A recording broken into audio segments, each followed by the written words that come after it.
We're very lucky to have Guen with us, a concept artist working in Vancouver. Thank you for having me. I studied architecture, so I kind of had to reinvent myself and ended up in the entertainment field. Alright, let's get ready for the randomizer challenge.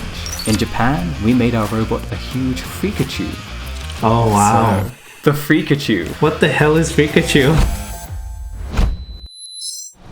Awesome, so now we're in the virtual space. Because it's fast as well. Unfortunately, Gravity Sketch, it's really difficult to pose. So in Blender, I can pose them easily.